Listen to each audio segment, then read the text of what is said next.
கிளிநொச்சி தொண்டமான் நகர் பகுதியில் இடம்பெற்ற வாகன விபத்தில் காயமடைந்த இருவர் வைத்தியசாலையில் அனுமதிக்கப்பட்டுள்ளனர். இரணிமடு பகுதியில் இருந்து கிளிநொச்சிக்கு சென்று கொண்டிருந்த மோட்டார் சைக்கிள் நேற்றிரவு 7:45 அளவில் வீதியின் மத்தியில் சென்ற மாடு ஒன்றுடன் மோதி எதிரே வந்த டிப்பர் வாகனத்துடனும் மோதியுள்ளது.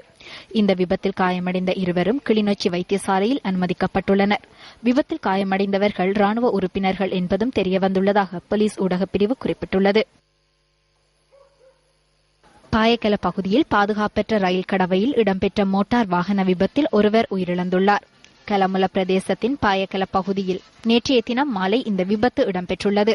மாத்தரை நோக்கி பயணித்துக் கொண்டிருந்த முச்சக்கர வண்டி ஒன்று ரயிலுடன் மோதி விபத்து சம்பவித்துள்ளது. விபத்தில் காயமடைந்த முச்சக்கர வண்டியின் சாரதி நாகொட வைத்தியசாலையில் அனுமதிக்கப்பட்டதன் பின்னர் சிகிச்சை பலனின்றி உயிரிழந்துள்ளார்.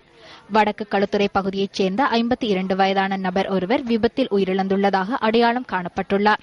காலி உணவட்டுண பகுதியில் இலங்கை போக்குவரத்து சபைக்கு சொந்தமான பஸ் வேக கட்டுப்பாட்டை இழந்து கடற்கரையில் குடை சாய்ந்ததில் 6 பேர் காயமடைந்துள்ளனர். இந்த விபத்து இன்று காலை 5:30 அளவில் இடம்பெற்றுள்ளதாக போலீஸ் ஊடகப் பிரிவு தெரிவித்துள்ளது. விபத்தில் காயமடைந்தவர்கள் காலி கராப்பிட்டிய வைத்தியசாலையில் அனுமதிக்கப்பட்டுள்ளனர். பாதுகாப்பின்றி வாகனம் செலுத்திய குற்றச்சாட்டில் சாரதி கைது செய்யப்பட்டுள்ளதாக போலீஸ் ஊடக பேச்சாளரும் உதவி போலீஸ் அத்தியட்சகருமான ருவான் குணசேகர கூறினார். கிரித்தல பக்கமுன பிரதான வீதியின் 3ஆம் கட்டை பிரிவில் கார் ஒன்று பாதையை விட்டு விலகி மரத்தில் மோதி விபத்துக்குள்ளாகியுள்ளது. விபத்தில் காரில் பயணித்த பிக்கு ஒருவர் உட்பட 2 காயமடைந்துள்ளனர்.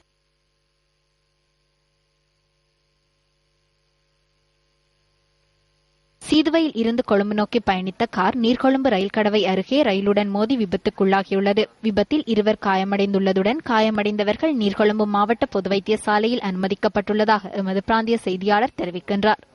நீர்கொழும்பு மாவட்டத்தின் கல்கந்திய பிரதேசத்தில் லொரி ஒன்றுடன் கார் மோதியதில் விபத்து சம்பவித்துள்ளது. நீர்கொழும்பு கொழும்பு பிரதான வீதியில் இந்த விபத்து இடம்பெற்றுள்ளது. விபத்தில் எவரும் காயமடையவில்லை.